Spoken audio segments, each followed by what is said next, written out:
All right, let's try these C. So it says find the coordinates of point V that divides the directed line segment from M is 2, 4 to C is 5, 10 and partitions the segment into a ratio of 3 to 4. Round to the nearest tenth. So I'm going to graph that.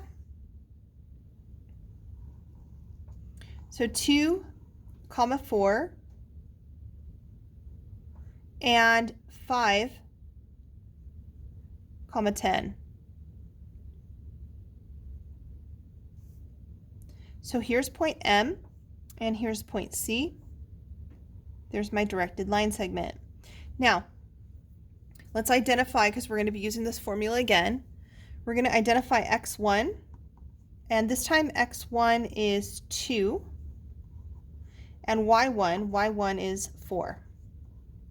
Let's identify A.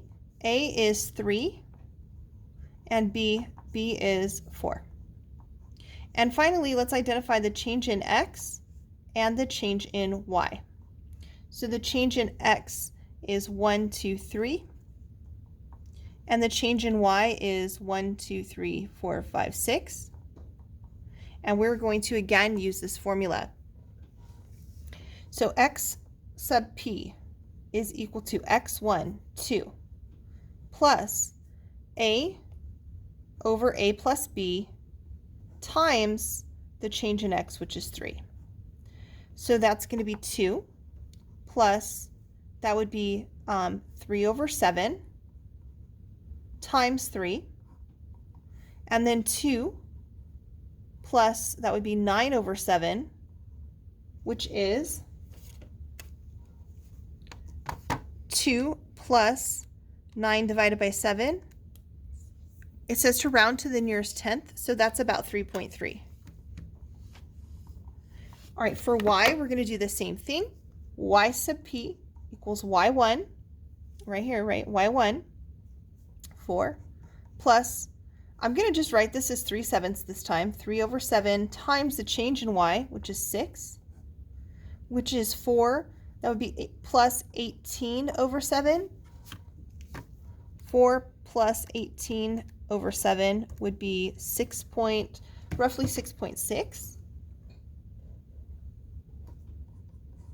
And then we should always confirm, right, that we actually have a point that's on our directed line segment. So 3.3 would be about right here.